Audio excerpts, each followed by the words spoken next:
The present progressive tense expresses actions that are unfinished or in progress.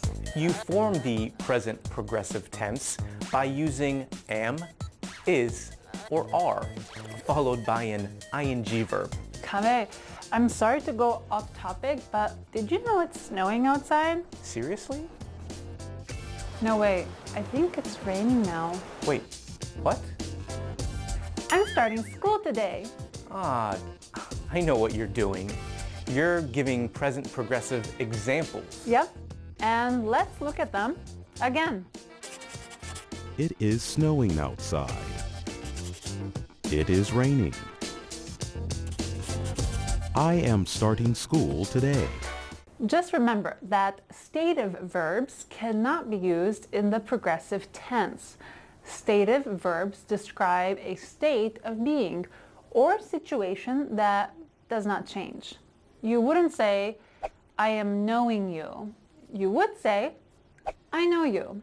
You can also use the present progressive with always to say that something disturbs you.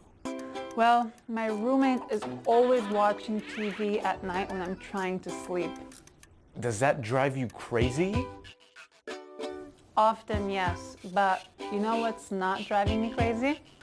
Learning about present progressive tenses. And that's Everyday Grammar.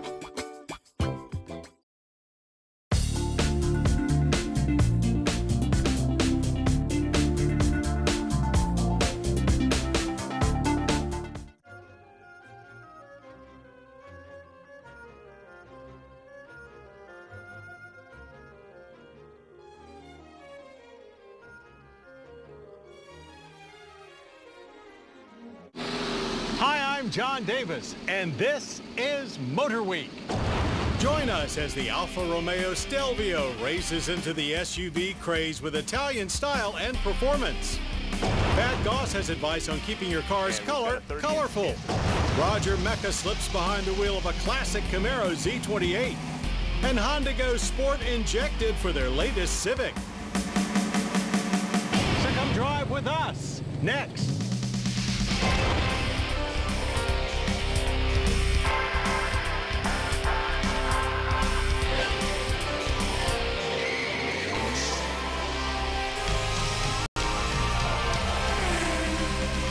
Motor Week, television's original automotive magazine.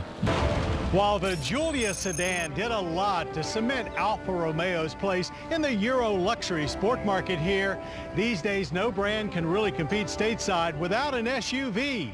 And indeed, the Stelvio was always a part of Alfa's return strategy for America.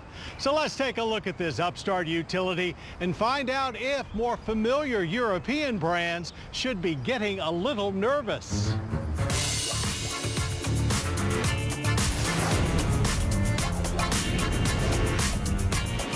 The 2018 Alfa Romeo Stelvio is indeed the right vehicle at the right time, as even with luxury sport brands, utility vehicles continue to take sales away from sedans. So it's not just a good idea for this re-emerging Italian brand, it's really a necessity.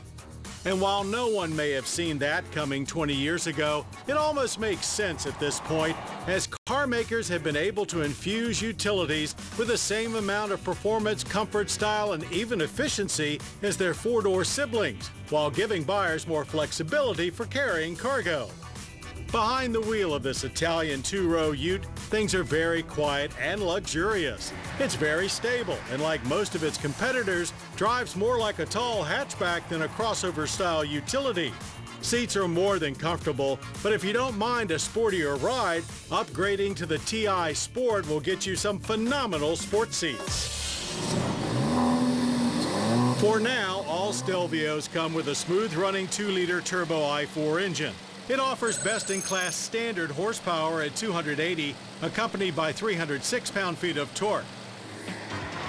At full song, it sounds more like an exotic 6 or even 8. In opposite fashion from the Giulia sedan that the Stelvio is based on, we'll have to wait a little while longer for the high-performance Quadrifoglio version to arrive.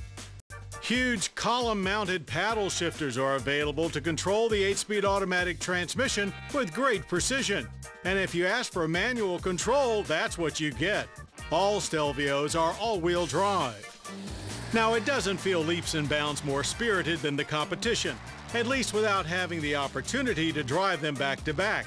But it sure does feel hellaciously fast and super capable. 0 to 60 is 5.4 seconds, and only a few ticks behind the Giulia 2.0. Like Giulia, there's a DNA drive mode selector. Leave it in dynamic for the best results, and you won't find the ride harsh at all. Steering is quick, it feels planted, and just right with loads of grip for cornering. With ALFA's Q4 all-wheel drive system, the front wheels only are fed power when necessary. Otherwise, it operates as a rear-wheel drive Sportster. Now, Stelvio performs just fine in all other drive modes as well. It just kind of gives you the impression that's not where it wants to be. At 111 inches, wheelbase is exactly the same as the Giulia, but with a little more material outbound. Overall length comes in about 2 inches longer. For the most part, it shares the same aggressive face, but lines are a little more pronounced, especially down the sides. There are 9 different tire and wheel packages, ranging from standard 18s to 20s. Even the back end treatment is gorgeous. We almost wish ALFA would have just called it a Giulia wagon, even though we all know to most Americans that would kill it. Base Stelvios come fairly well equipped, but most buyers will either travel down the Lusso or Sport Road for upgrades that match their priorities. Wood and nicer leather for the luxury-minded, aluminum trim for the sport-minded. Like the Giulia, there are only minor traces of any Fiat Chrysler lineage. Materials and fit and finish are on par with European alternatives. It's a very inviting space with only a fussy electronic shifter to detract from the serenity. Rear seat room is not plentiful, but certainly doable for 2 adults. Capacity in the cargo hold at 18.5 cubic feet is decent but short of most rivals. Folding the rear seat back will expand the space to 56.5 cubic feet. Also like the Giulia sedan, the Stelvio is technically mid-size but lies more in the middle ground between compact and middleweight SUVs. Government fuel economy ratings are 22 city, 28 highway, and 24 combined, for a reasonable energy impact score of 13.7 barrels of yearly oil use with 6 tons of CO2 emissions. Stelvio-based pricing is a very reasonable $42,990, though options are many and costly. We figure most Stelvios will go for low to mid-50s. According to the folks at ALFA, there was no point in adding yet another utility vehicle into a congested pool full of very nice import and domestic branded luxury crossovers, unless it was the most powerful, highest performing vehicle in its class. The 2018 Alfa Romeo Stelvio is just that. It's a fabulous effort. So ALFA's biggest challenge will be getting butts in seats to try it out. Once they do, Stelvio will sell itself.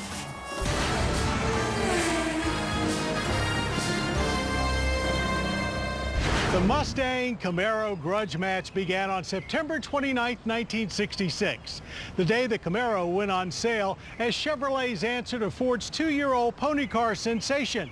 And from the start, Camaro's performance standout was the virtually race-ready Z28 package. Well, our Roger Mecca is always looking for classic standouts, and when he had a chance to drive a first-gen Z28, he quickly buckled up for a joyride.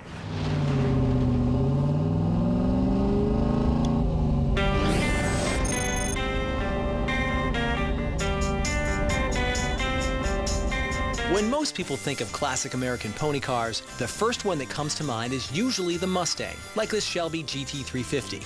But not me.